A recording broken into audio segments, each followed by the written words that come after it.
Com muita alegria eu estou recebendo o pastor Flávio Teixeira, pastor Flávio lá do Rio de Janeiro.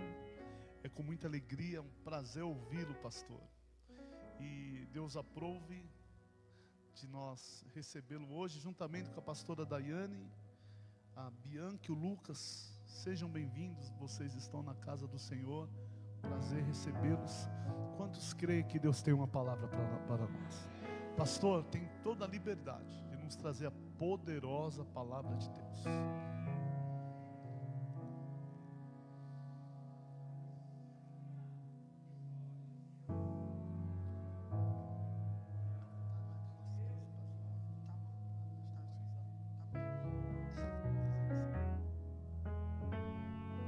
Cumprimento os irmãos com a paz do Senhor. Cumprimento os vivos com a paz do Senhor. Glória a Deus. Amados irmãos, abra a vossa Bíblia no livro de Salmos. Salmo de número 46. Salmo bastante conhecido por nós. Salmo de número 46, verso de número 1 até o verso de número 3. E logo após o verso de número 10.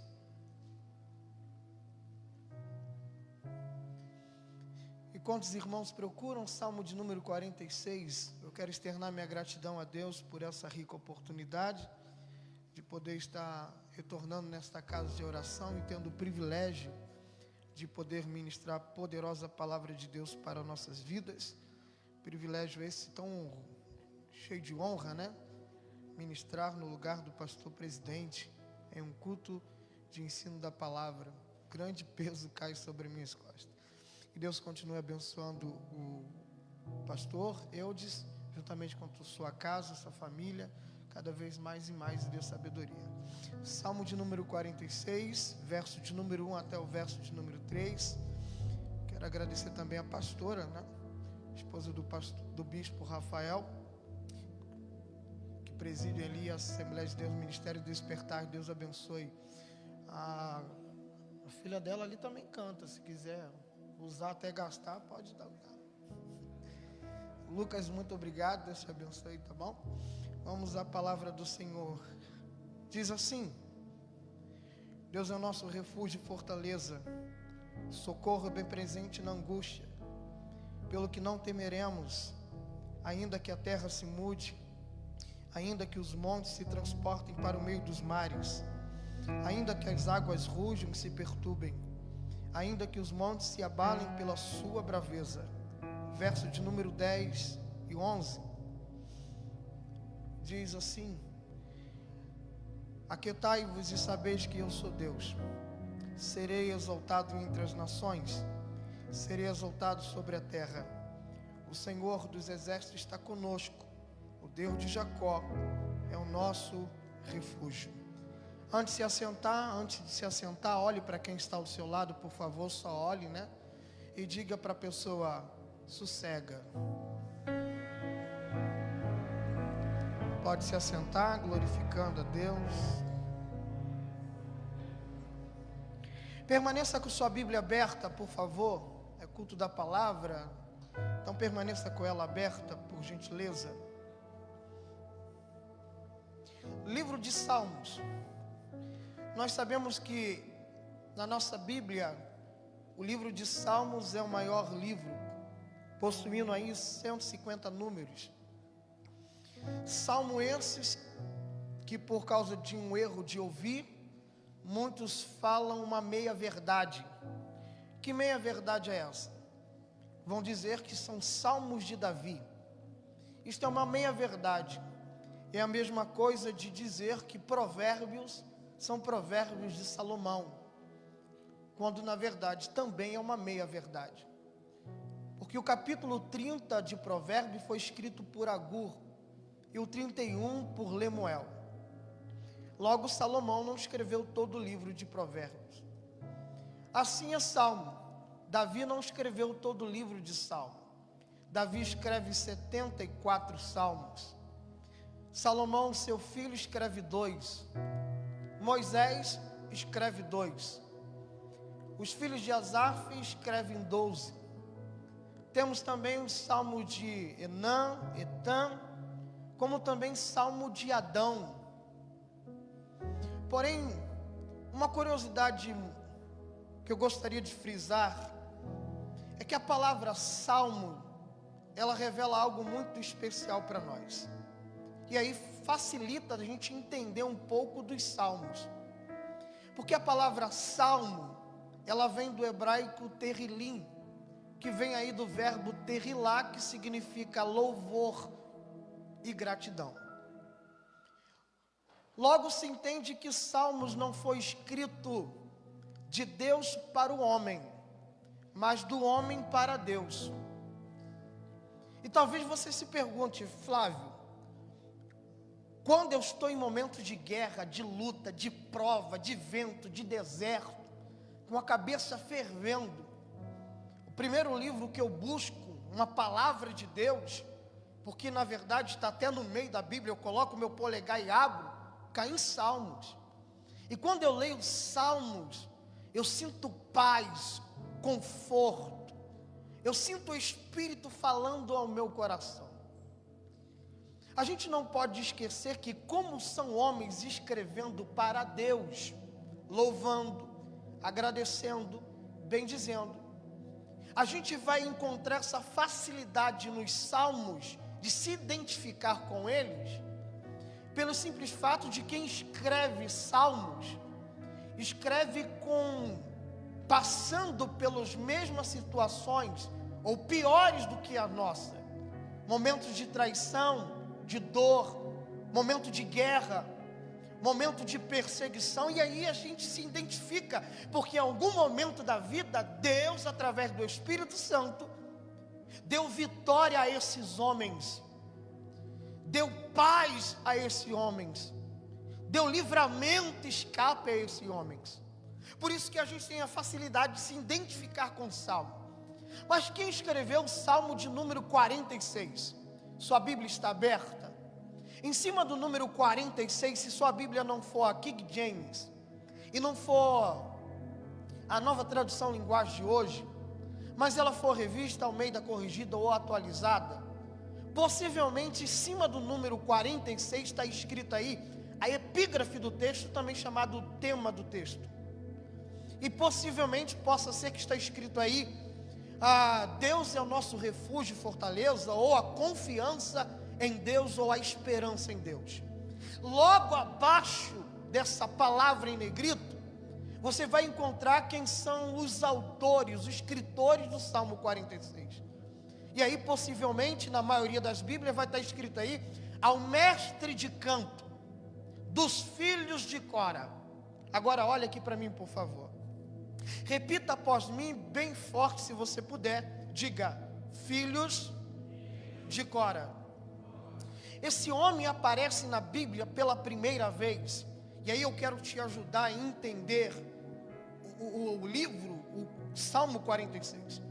Porque toda narrativa de Salmo, ela tem uma inspiração por trás histórica. Por exemplo, a gente conhece de cor Salmo de número 91. Só que Salmo 91 é continuação do Salmo de número 90. E qual é o contexto histórico, a narrativa que a gente tem em mãos do Salmo 90 e 91? O contexto histórico é Êxodo capítulo 12 a 13. Quando Deus está enviando a última praga no Egito. E Deus dá uma ordem para Moisés: mata o cordeiro por família. Pegue o sangue do cordeiro e coloca nos umbrais da porta. E o cordeiro, o que se faz? Assa ele, porque crente gosta de churrasco. E depois, tem crente aí. E depois, o que eu faço? Pega o cordeiro que foi morto e coloca para dentro do corpo. E eles vão colocar o cordeiro para dentro. Aí Deus dá uma ordem: faça isso, reunido com a sua família, porque o anjo da morte vai passar, e uma grande pandemia vai matar muita gente. Mas quem tiver a marca do sangue, o cordeiro vai guardar. e o espírito da morte vai pular.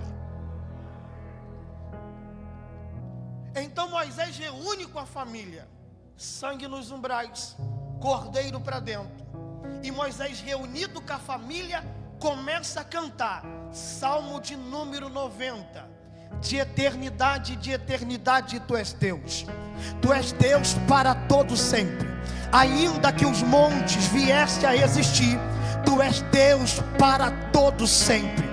Moisés para de falar da eternidade, daquele que é imortal, invisível, mais real, e ele vai falar do homem humano. E então ele diz: eu sou mortal, então ensina a contar os nossos dias, porque um dia para o Senhor é como se fosse 1000 anos, mas 1000 anos como se fosse um só dia. Mas lá fora começa-se um grito, começa um barulho, um desespero, um pavor, um terror toma conta do Egito, e alguém grita: minha filha morreu. E outra casa grita: o meu filho morreu. Então Moisés respira, olha para a família e canta: aquele que habita no esconderijo do Altíssimo, a sombra do Onipotente descansará. O pavor aumenta, a praga não cessa, e alguém diz: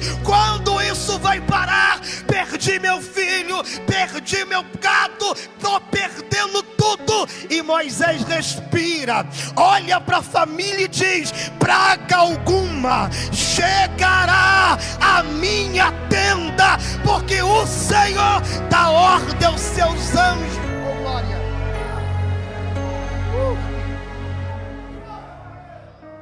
Percebe que Salmos não é só canção. Salmos reflete alguma inspiração histórica. E o que está por trás de Salmo 46? Quem é que escreve? Os filhos de... Esse homem aparece na Bíblia pela primeira vez em Números capítulo 16. E pela segunda vez, resumido, por causa da genealogia dos levitas, em Números capítulo 26. Só que no capítulo 16, ele aparece pela primeira vez, versículo 1 e 2, fazendo aliança. Porque quem quer chegar em algum lugar, não pode ter a mentalidade que sozinho ele chega. Porque, como diz um provérbio judaico, ninguém é tão alguém que não precise de ninguém. Então ele sabe: para eu chegar onde eu quero, eu preciso de pontes, preciso de conexão, preciso de aliança. Então ele faz aliança com Datã e Abirão. A gente tem que ter algo em mente, porque tem gente que é tão nariz empinado que ela diz: eu não preciso de ninguém, só Deus já basta. É que eu te ensino, então vem cá. Até para receber milagre, a gente precisa de amigos e de aliança. Ah, mas eu tenho promessa. Até quem tem promessa precisa fazer aliança. Lembra de 2 Samuel capítulo de número 5, versículo de número 5 em diante. O texto diz que Davi reinou em Hebrom durante 7 anos e 6 meses. E depois chegou em Jerusalém e foi rei de toda a nação. Mas peraí, a promessa não era Jerusalém, aonde está o trono? A promessa não é rei de todo Israel? A promessa não é se assentar no trono? E agora não tem impedimento, porque Saul já morreu, Jonatas também morreu, não tem impedimento. Por que que Deus leva Davi primeiro para Hebrom? É que Hebrom significa aliança, e não tem como subir sozinho para Jerusalém, porque quem quer subir, tem que subir carregando mais alguém do lado. Você não lembra de João capítulo 3, se não falha a memória? Porque você pensou, para receber milagre, bênção, eu só preciso de Deus. Então vamos lá. Você não lembra de um paralítico, a vida travada, amarrada, mas ele ia para o culto. O culto parecia muito com a defidelidade. Pensa no culto pentecostal. O culto é tão pentecostal que o pregador não grita: eis que vejo um anjo no meio da... Não, a igreja vê um anjo movimentando o culto. E quem entra no mover, recebe o milagre primeiro. Você conhece a cena. Jesus fica sabendo, tem que visitar essa igreja. Jesus, quando chega na igreja, para na porta, encontra alguém com a vida amarrada, travada. E Jesus pergunta: e você? Não vai entrar nesse mover? Você não quer receber a sua cura e o milagre? Ele olha para Jesus, abaixa a cabeça e diz: querer eu quero, mas eu não tenho ninguém que me ajude. Mas peraí, há quanto tempo já estava daquele jeito? Com a vida amarrada, travada e nada andava? 38 anos, mas peraí, não sei se é a idade ou se é o tempo que ele está fazendo a campanha. Mas de uma coisa eu sei: o pastor da igreja não é ruim, e a igreja é movimentada pelo sobrenatural. O problema dele não é a igreja, porque na igreja ele está ali firme e forte fazendo a campanha. Mas o problema dele é que ele não fez uma amizade. Corai, Datã e Abirão estão fazendo aliança. E os três juntos começam a fazer planos. Os três são filhos de Coate, neto de Levi.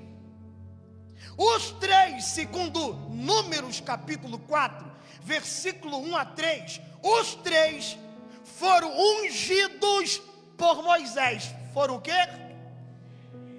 Porque no texto diz, na contagem dos filhos de Coate, dentre a casa de Levi, separa todo homem de 30 a 50 anos para trabalhar na minha casa. Logo os três foram separados e ungidos por Moisés. Mas os três têm um plano. Qual é o plano dos três? É período pós-pandemia. E os três obreiros vão começar a visitar famílias. Fazer o que, gente? A ideia que tem é que os três obreiros querem ajudar o pastor da igreja. Afinal de contas, o povo está no deserto, período pós-pandemia, precisa saber se alguém precisa de uma necessidade. Precisa procurar saber se alguém precisa de força e ânimo para voltar na fé. Só que o plano dos três não é saber se alguém precisa de ajuda.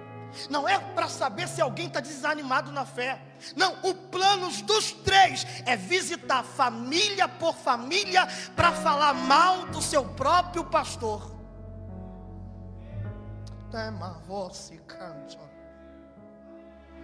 Eles não querem ajudar, pelo contrário, eles querem denegrir, queimar, manchar a imagem do seu próprio líder.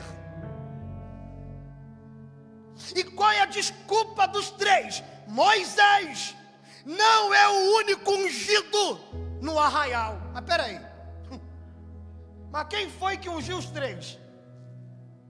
E será que Moisés não sabe que ele não é o único? Já que foi ele que ungiu? Mas os três são com desculpa. Porque os três, na verdade, não querem se submeter à autoridade.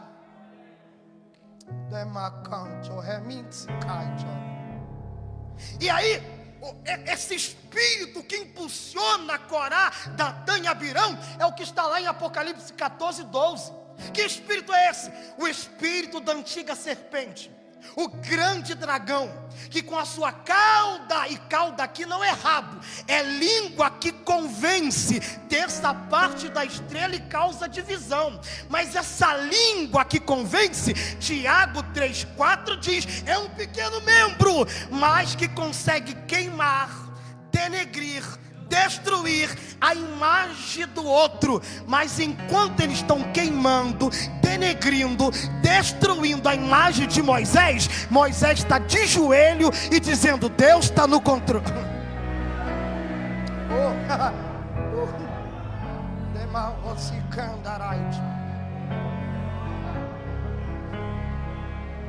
Deus, enquanto escuta Moisés orar, Deus revela toda a artimanha E quando Deus revela tudo, Deus diz: Moisés, sai do meio deles, que eu vou fulminar todo mundo.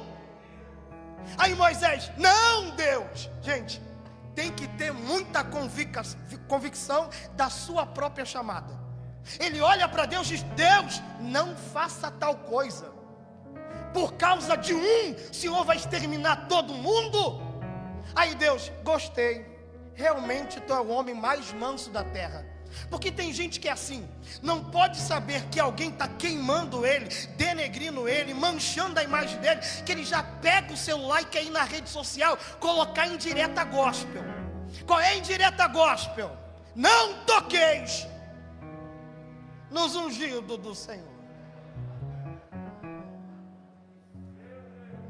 Na verdade, o que se passa é um sentimento de vingança. Deus vai te quebrar. Só que Moisés está tão confiante, que Moisés tenta conversar com Datã e Abirão: volte atrás. Aí tem alguém que já pensou: se fosse eu, já estava descendo do salto, rodando minha baiana. Deus te trouxe aqui para me dizer: sossega.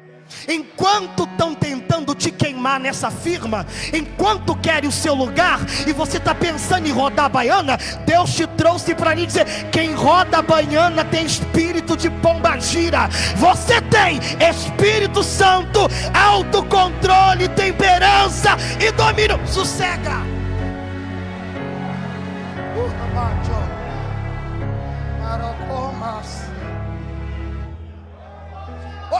Você esqueceu de Daniel 3?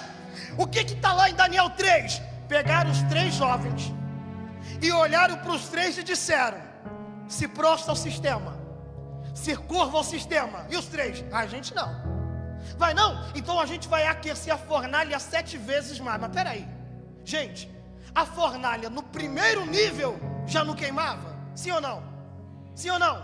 E como queimava? Só que vai aquecer 7 vezes. Por quê? Porque você é adorador, e para adorador as coisas é mais difíceis. Só tem um pequeno detalhe: quem tentou queimar os 3 caiu morto e queimado para trás. Mas os 3, quando chegaram na fornalha, o texto diz que eles estavam andando. Não, o texto diz que eles estavam passeando dentro da fornalha. Por que eles não andam? Quem anda, anda de cabeça quente, preocupado, nervoso, ansioso. Mas quem passeia não está nem aí. Quem quer queimar, queima. Quem quer denegrir, denigre. Uma coisa eu sei: o quarto homem já está lá dentro. Me ferrasse.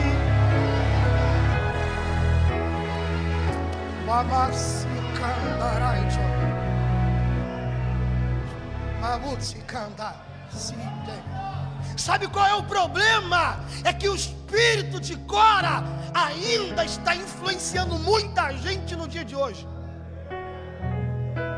E hoje ele tem um apelido, porque ele não gosta de se submeter à liderança da igreja.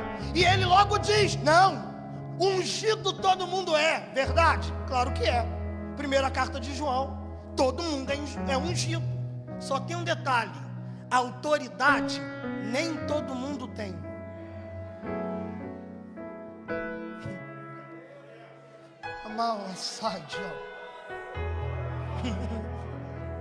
Aí quem não quer se submeter à autoridade, o que ele faz? Ele vai para a rede social e começa a dizer: sai, povo meu, dessa Babilônia. Deus não habita em templo feito por mão de homem. Aí eu aplaudo você, porque você está certo. De verdade, Deus não habita em templo feito por mão de homem. Deus, segundo Paulo em 1 Coríntios 3,16, escolheu a minha vida, a sua vida, para morar através do Espírito Santo. Agora só tem um pequeno detalhe: ser igreja é uma coisa, ser templo do Espírito é outra coisa.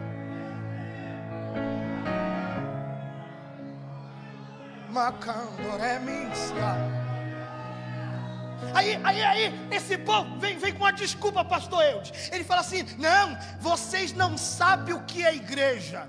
Igreja é eclésia, chamado para fora. Sai desse templo, sai dessa igreja. O lugar de cultuar em casa. Oh, meu querido, eclésia no grego é chamado de fora de casa, para se reunir em algum lugar específico, para aprender, para estudar. Logo, eclésia é assembleia de santos, reunião de santos. Olha aqui para mim. Eu quero que esse povo mostre para mim aonde está escrito na Bíblia que eu sou igreja. Me ajuda, por favor, não pode pegar na mão de ninguém, mas pelo menos apontar o dedo pode, né? Então aponta o dedo para alguém e diga para ela: você não é igreja.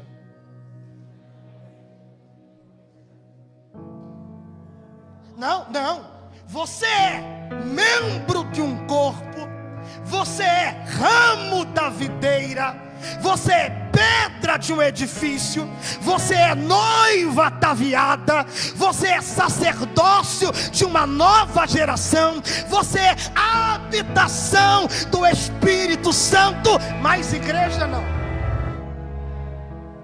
Não, eu não sou igreja? Não. Sabe quando é que a igreja se manifesta? Porque já que eu sou um membro, olha aqui para mim, por favor, olha para os meus olhos azuis, eu sei que você consegue. Lindo, meus olhos. Olha aqui para mim, eu pergunto e você me responde: quem já viu uma mão andando sozinha? Você já viu uma mão andando sozinha? Você nunca viu? Você nunca viu família Adams? Nunca viu? Ficção, tudo bem. Agora eu te pergunto: você já viu alguém sem uma mão, vivo, respirando, andando? Você já viu alguém sem o braço, vivo, respirando, andando? Você já viu alguém sem as duas pernas, vivo, respirando? Você já viu? Agora eu te pergunto: e a mão, e o braço, e a perna dessas pessoas? Você já viu por aí andando sozinho? Por que não? Porque membro fora do corpo está desligado. E como está desligado do corpo, não recebe sangue. Por isso que Paulo, na primeira carta aos Coríntios, 5 vezes ele clama dizendo: quando vocês se reunir, quando vocês sair de casa, se ajuntar, quando vocês fazer isso em memória de Cristo. Por quê? Porque quando você se ajunta, a vida fluindo no corpo um do outro.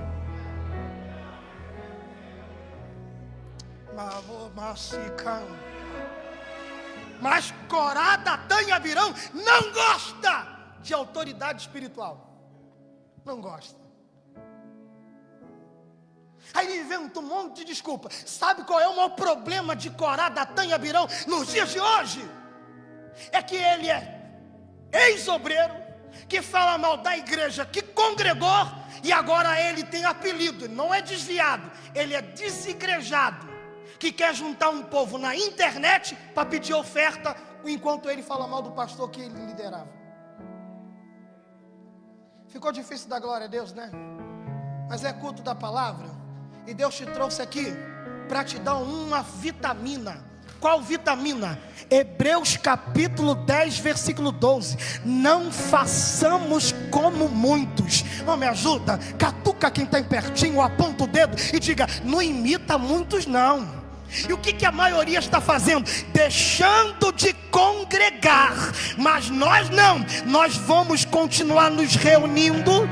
E por que vamos continuar nos reunindo? O escritor dos Hebreus fala o porquê devemos continuar. Porque a vinda do Senhor se aproxima e devemos animar uns aos outros. Sabe por que você está aqui hoje? Você só está aqui hoje porque Cristo está te animando e dizendo: desperta, o noivo está voltando, e quem não tiver ligado no corpo não sobe para casar com o noivo.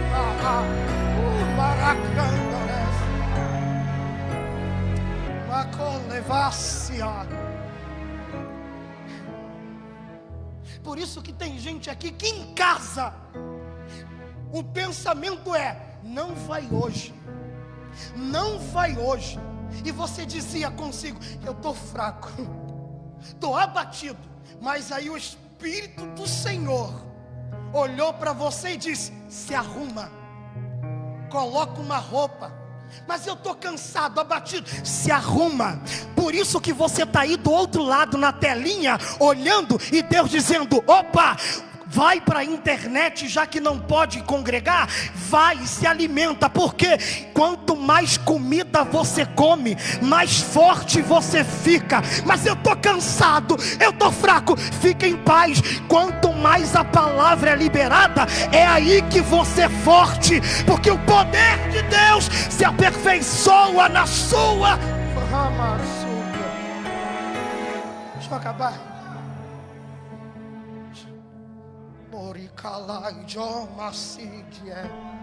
Aí eu sinto um espírito profético no nosso meio. Ele exorta, mas também está edificando e dizendo: fica firme, aguenta mais um pouquinho, porque aquele que todo mundo diz que está tardando, ele já está dando brado dizendo: eis que cedo veio, e veio sem demora. Cadê a igreja que aguarda o arrebatamento?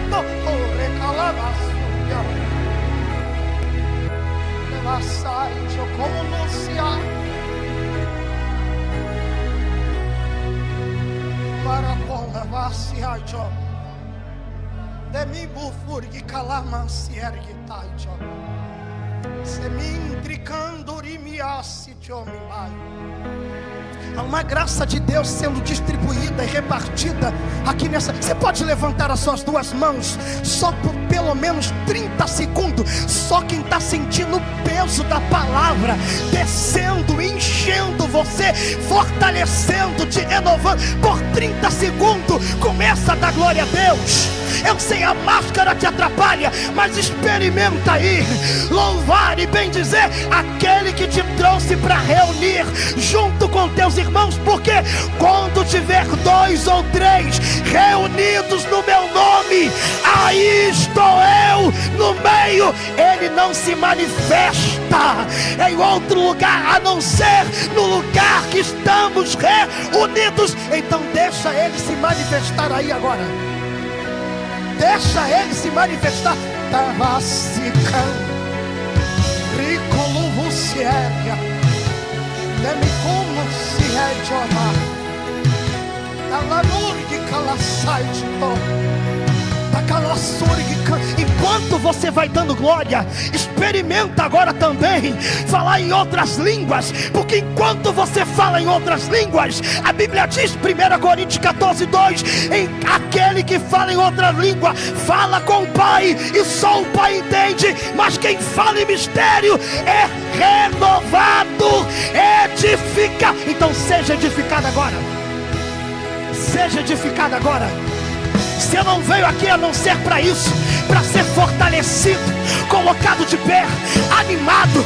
Deus te trouxe para renovar a tua esperança. Enquanto o mundo está em guerra, Jesus está dizendo: olha para o sinal, olha para o sinal, eis que estou voltando.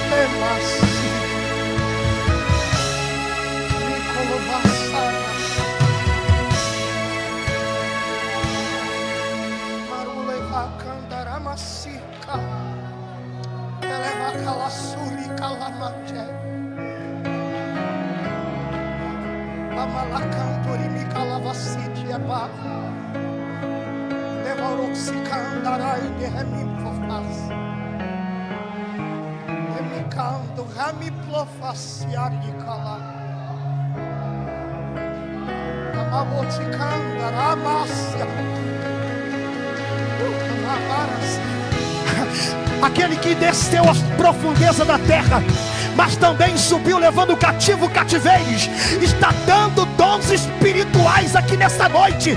Não perca tempo, pega a tua porção, porque está descendo do alto uma graça. Começa agora a receber variedade de língua. Começa a receber agora dons proféticos. Começa a receber agora.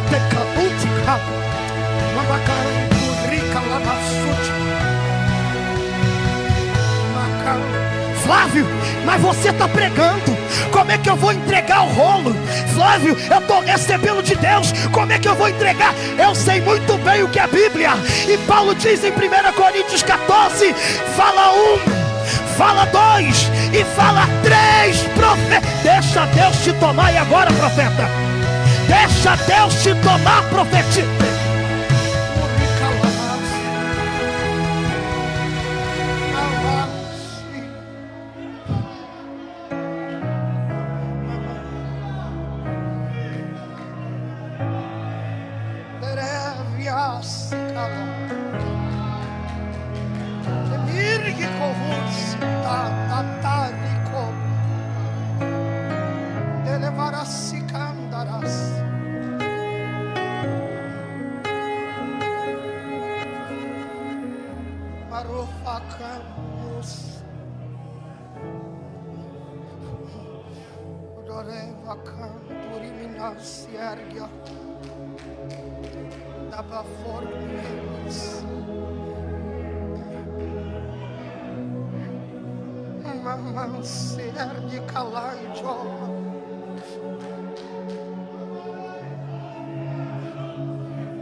Aquele que dá variedade de línguas, ainda também dá interpretação de língua.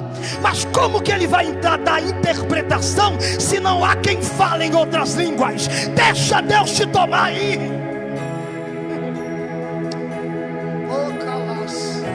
Feche os seus olhos, feche os seus olhos. Feche isso. Se não dá para ficar com a mão levantada, coloca a mão no peito. Se não dá para ficar com a mão no peito, pelo menos abaixa a cabeça. Mas de uma coisa eu sei: aquele que passeia no meio da fornalha, ele está no nosso meio nessa noite. Você não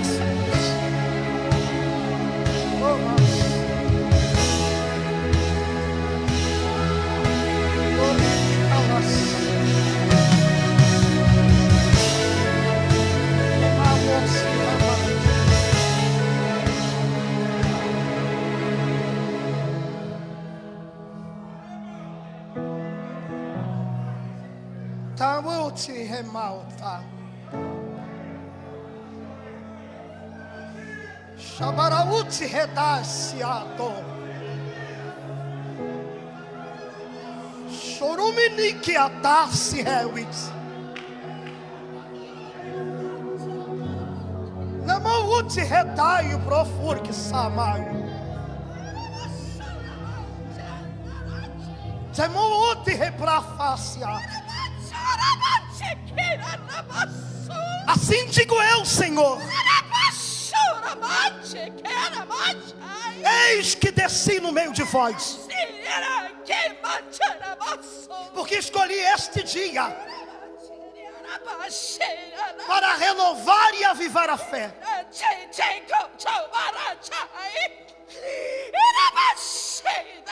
Assim digo eu, Senhor.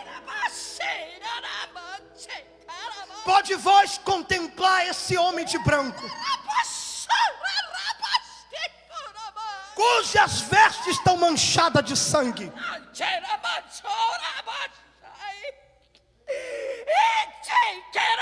E eis que ele carrega um tinteiro.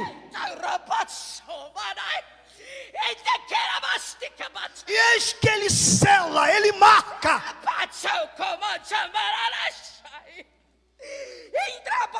Aqueles que são escolhidos, porque o dia se aproxima.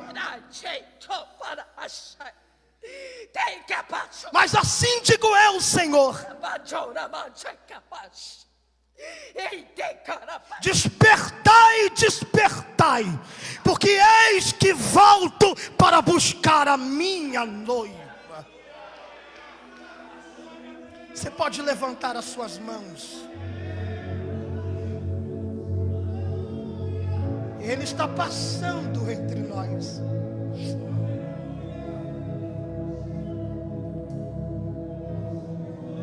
Com essa mão que você levantou, aponta para alguém e diga: não deixe de congregar. Diga: Ele está voltando para buscar a sua noiva.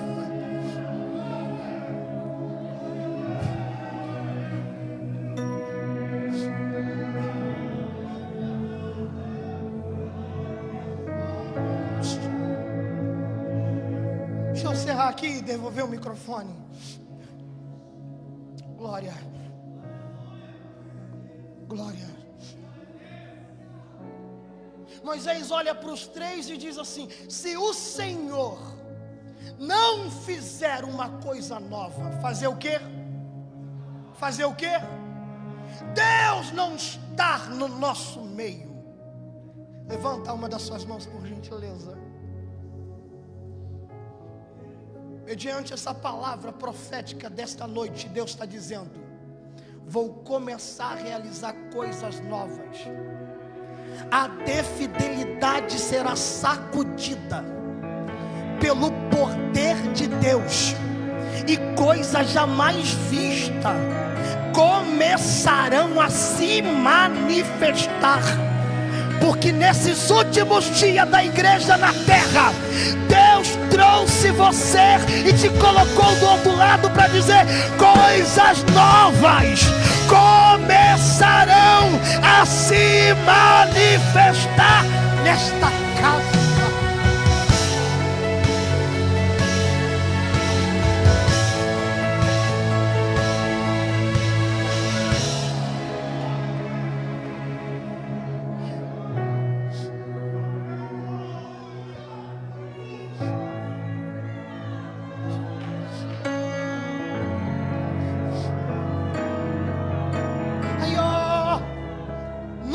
Capítulo 16, versículo 32.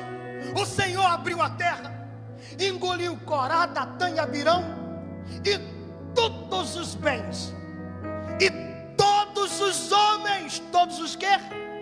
Todos os quê? Que havia na casa.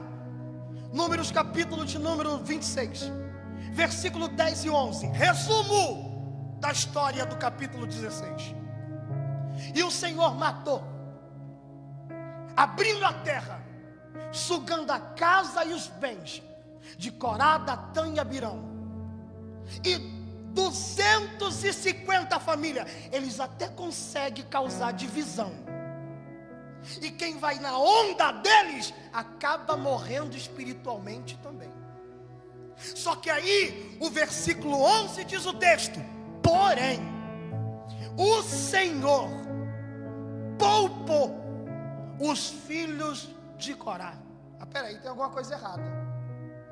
Como é que no capítulo 16 Deus mata diz que matou todos os homens, e no capítulo 26 versículo 11 diz que não matou os filhos de Corá? É só você ler 2 Crônicas capítulo 7, inauguração do templo. Quem é que está lá regendo o coral? Asaf. Mas quem é que está sentado no coral cantando? Os filhos de Asaf. Você vai entrando pela portaria, quem é que está lá como porteiro, diácono do templo? O filho de Corá. Quem é que está no altar ministrando o incenso da oração? Os filhos de Corá. Levanta sua mão. A crente inteligente é assim. Tem gente querendo fazer campanha de quebra de maldição, só que Deus te trouxe aqui para lhe dizer: a maldição já foi quebrada. Por que foi quebrada? Porque diz o profeta Ezequiel: a misericórdia do Senhor são as causas de não sermos, porque ela se renova a cada. É Deus dizendo: sabe por que eles não morreram? Pelo mesmo motivo que você respira. Porque quando você estava dormindo e o sol começou a raiar, a misericórdia parou pertinho da tua laje, foi perto da tua janela e disse: crente, acorda.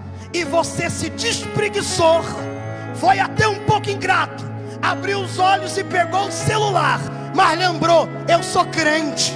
Levantou a mão ou dobrou o joelho e agradeceu. E a misericórdia olhou para você e disse: está renovado aqui nessa casa. Aqui nenhum encantamento ou praga prevalecerá.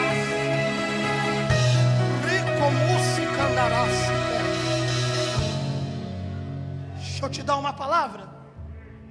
Deixa eu te dar. Quando a misericórdia te alcançou, uma promessa foi liberada. Que promessa? A palma a mão. Zacarias capítulo 9, versículo de número 11. Por causa de ter aceito o pacto do meu sangue. Olha a importância de você vir aqui pegar o cálice e cear. Por causa do meu sangue, eu pegarei os teus, teu marido, teu filho, tua esposa, tua família, que foram lançados na cova sem água. E o que o Senhor vai fazer? Eu vou trazer a libertação. Deus está conversando com quem está ouvindo nessa hora, que tem livramento, escape, mas também tem salvação chegando na tua casa. Deus te trouxe para lhe dizer: a tua casa, por causa de você, não ficará preso no pecado, porque as correntes estão sendo quebradas, cadeias estão sendo despedaçadas. Flávio, e o que eu faço? Você só vai fazer uma coisa: crer no Senhor Jesus, e será salvo, tu e a tua casa. Você pode glorificar a Deus, você pode bendizer o nome do Senhor. 2021 é ano de Deus descer no poço. Quem merecia a morte, Deus te trouxe para lhe dizer: tem vida chegando. Tem vida chegando. Por causa de quem? Por causa de você que acreditou no poder do sangue. E como você acreditou no poder do sangue, nenhum dos seus se perde. A tua casa, você vai chegar aqui, não sei o dia, porque eu também não estou profetizando, porque eu não sou criança. Eu sei que Deus está falando com alguém, mas Deus está dizendo: você vai chegar um dia, teu filho ou teu marido vai estar na portaria, um dia vai estar cantando aqui em cima, outro dia poderá estar ministrando a palavra, porque Deus tem salvação na tua casa. Glorifica.